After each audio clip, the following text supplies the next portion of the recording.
আয়াত ৯৬। কুল সাদাকাল্লাহু ফাত্তাবিউ মিল্লাতা ইব্রাহিম হানিফাও ওয়া মা কানা মিনাল মুশরিকিন। অনুবাদ: নিশ্চয়ই মানবজাতির জন্য সর্বপ্রথম যে ঘর প্রতিষ্ঠিত হয়েছিল তা তো বাক্কায়, বরকতময় ও সৃষ্টিজগতের দিশারি হিসাবে। তাফসির। ১ নং ফুটনোটের বিবরণ। প্রাচীনকাল থেকেই কাবা গৃহের প্রতি সম্মান প্রদর্শন অব্যাহত রয়েছে। বদিআ লিন-নাসি শব্দের মাধ্যমে ইঙ্গিত রয়েছে যে জাতি ধর্ম নির্বিশেষে সমগ্র মানবগোষ্ঠী এর প্রতি সম্মান প্রদর্শন করবে। আল্লাহ তাআলা এর প্রকৃতিতে এমন মাহাত্ম্য নিহিত রেখেছেন যে মানুষের অন্তর আপনা আপনি এর দিকে আকৃষ্ট হয়। ২ নং ফুটনোটের বিবরণ। আলোচ্য আয়াতে কাবা গৃহের শ্রেষ্ঠত্বের কয়েকটি বিশেষ দিক বর্ণনা করা হয়েছে। প্রথমত, এটি সারা বিশ্বে সর্বপ্রথম ইবাদতের স্থান। দ্বিতীয়ত, এই গৃহ বরকতময় ও কল্যাণের আধার। তৃতীয়ত, এই গৃহ সারা সৃষ্টির জন্য পথপ্রদর্শক। আয়াতে বর্ণিত প্রথম শ্রেষ্ঠত্বের সারমর্ম এই যে মানবজাতির জন্য সর্বপ্রথম যে গৃহ আল্লাহর পক্ষ থেকে নির্দিষ্ট করা হয় তা ওই গৃহ যা বাক্কায় অবস্থিত। বাক্কা শব্দের অর্থ মক্কা। এখানে মিম অক্ষরকে বা অক্ষর দ্বারা পরিবর্তন করা হয়েছে। আরবি ভাষায় এর অসংখ্য দৃষ্টান্ত রয়েছে, অথবা উচ্চারণভেদে অপর নাম বাক্কা। অতএব কাবাই বিশ্বের সর্বপ্রথম ইবাদত ঘর। তখন অর্থ হবে মানুষের বসবাসের গৃহ পূর্বেই নির্মিত হয়েছিল, কিন্তু ইবাদতের জন্য কাবা গৃহই সর্বপ্রথম নির্মিত হয়েছিল। এ মতটি আলী রাদিয়াল্লাহু আনহু থেকেও বর্ণিত রয়েছে। দিয়া আল মাকদিসি আল মুখতারা ২ ৬০ নং ৪৩৮। তাছাড়া আয়াতের অর্থ এও হতে পারে যে বিশ্বের সর্বপ্রথম গৃহ ইবাদতের জন্যই নির্মিত হয়েছিল।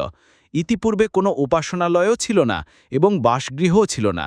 এই কারণে আবদুল্লাহ ইবনে ওমর, মুজাহিদ, কাতাদা, সুদি প্রমুখ সাহাবী ও তাবেঈগণের মতে কাবাই বিশ্বের সর্বপ্রথম গৃহ। তবে প্রথম অর্থটিই অধিক গ্রহণযোগ্য মত। ৩ নং ফুটনোটের বিবরণ।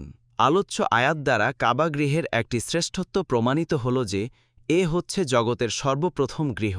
হাদিসে আছে, আবু যার রাদিয়াল্লাহু আনহু রাসূল সাল্লাল্লাহু আলাইহি ওয়াসাল্লামকে একবার জিজ্ঞেস করেন যে জগতের সর্বপ্রথম মসজিদ কোনটি? উত্তর হল মসজিদুল হারাম। আবারও প্রশ্ন করা হল, এরপর কোনটি? উত্তর হল মসজিদে বাইতুল মুকাদ্দাস। আবার জিজ্ঞাসা করলেন, এই দুটি মসজিদ নির্মাণের মাঝখানে কত দিনের ব্যবধান ছিল? উত্তর হল ৪০ বৎসর। বুখারী ৩৩৬৬, মুসলিম ৫২০। এ হাদিসে ইব্রাহিম আলাইহিসসালামের হাতেই কাবা গৃহের নির্মাণ কাজ সম্পন্ন হয়েছিল বলে বোঝা যায়। তাই সবচেয়ে প্রামাণ্য সঠিক মত হল যে ইব্রাহিম আলাইহিসসালামই সর্বপ্রথম কাবা গৃহ নির্মাণ করেছিলেন, কারণ এই হাদিসে বাইতুল মুকাদ্দাস নির্মাণের ব্যবধান বর্ণনা করা হয়েছে। কেননা বিভিন্ন হাদিস থেকে প্রমাণিত রয়েছে যে বাইতুল মুকাদ্দাসের প্রথম নির্মাণও ইব্রাহিম আলাইহিসসালামের হাতে কাবা গৃহ নির্মাণের ৪০ বৎসর পর সম্পন্ন হয়। এরপর সুলাইমান আলাইহিসসালাম বাইতুল মুকাদ্দাসের পুনর্নির্মাণ করেন। এভাবে বিভিন্ন হাদিসের পরস্পর বিরোধিতা দূর হয়ে যায়। এছাড়া কোনো কোনো বর্ণনায় এসেছে যে কাবা গৃহ সর্বপ্রথম আদম আলাইহিসসালাম নির্মাণ করেছেন। আবার কোনো কোনো বর্ণনায় এসেছে আদম আলাইহিসসালাম কর্তৃক নির্মিত এ কাবা গৃহ নূহ আলাইহিসসালামের মহাপ্লাবন পর্যন্ত অক্ষত ছিল। মহাপ্লাবনে এ গৃহ বিধ্বস্ত হয়ে যায়।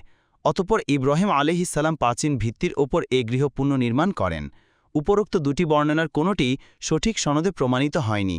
তাই আমরা কুরআন ও সহিহ হাদিসের ভিত্তিতে ইব্রাহিম আলাইহিসসালামকেই কাবা গৃহের প্রথম নির্মাণকারী বলতে পারি। পরবর্তীকালে এক দুর্ঘটনায় প্রাচীর ধসে গেলে জুরহাম গোত্রের লোকেরা একে পুনর্নির্মাণ করেন। এভাবে কয়েকবার বিধ্বস্ত হওয়ার পর একবার আমালেকা সম্প্রদায় ও একবার কুরাইশরা এ গৃহ নির্মাণ করে। সর্বশেষ এ নির্মাণে রাসূল সাল্লাল্লাহু আলাইহি ওয়াসাল্লামও শরীক ছিলেন এবং তিনি হাজরে আসওয়াদ স্থাপন করেছিলেন। কিন্তু কুরাইশদের এ নির্মাণের ফলে ইব্রাহিমী ভিত্তি সামান্য পরিবর্তিত হয়ে যায়। প্রথমত, কাবার একটি অংশ হাতিম কাবা থেকে বিচ্ছিন্ন হয়ে পড়ে। দ্বিতীয়ত, ইব্রাহিম আলাইহিসসালামের নির্মাণে কাবা গৃহের দরজা ছিল দুটি, একটি প্রবেশের জন্য এবং অপরটি বের হওয়ার জন্য, কিন্তু কুরাইশরা শুধু পূর্ব দিকে একটি দরজা রাখে। তৃতীয়ত, তারা সমতল ভূমি থেকে অনেক উঁচুতে দরজা নির্মাণ করে যাতে সবাই সহজে ভেতরে প্রবেশ করতে না পারে, বরং তারা যাকে অনুমতি দেবে সেই যেন প্রবেশ করতে পারে। হাদিসে এসেছে, রাসূল সাল্লাল্লাহু আলাইহি ওয়াসাল্লাম একবার আয়েশা রাদিয়াল্লাহু আনহাকে বলেছিলেন যে আমার ইচ্ছা হয় কাবাগৃহের বর্তমান নির্মাণ ভেঙে দিয়ে ইব্রাহিমী নির্মাণের অনুরূপ করে দিই। কিন্তু কাবাগৃহ ভেঙে দিলে নওমুসলিম অজ্ঞ লোকদের মনে ভুল বুঝাবুঝি দেখা দেয়ার আশঙ্কার কথা চিন্তা করেই বর্তমান অবস্থা বহাল রাখছি। বুখারী 4484, 1583, মুসলিম 1333। এ কথাবার্তার কিছুদিন পরে রাসূল সাল্লাল্লাহু আলাইহি ওয়াসাল্লাম দুনিয়া থেকে বিদায় গ্রহণ করেন। কিন্তু আয়েশা রাদিয়াল্লাহু আনহার ভাগ্নে আব্দুল্লাহ ইবনে জুবাইর রাদিয়াল্লাহু আনহু রাসূল সাল্লাল্লাহু আলাইহি ওয়াসাল্লামের উপরোক্ত ইচ্ছা সম্পর্কে অবগত ছিলেন। খোলাফায়ে রাশিদিনের পর যখন মক্কার উপর তার কর্তৃত্ব প্রতিষ্ঠিত হয়, তখন তিনি উপরোক্ত ইচ্ছাটি কার্যে পরিণত করেন এবং কাবা গৃহের নির্মাণ ইব্রাহিমী নির্মাণের অনুরূপ করে দেন। কিন্তু মক্কার উপর তার কর্তৃত্ব বেশিদিন টেকেনি। হাজ্জাজ ইবনে ইউসুফ মক্কায় সৈন্যাভিযান করে তাকে শহীদ করে দেন।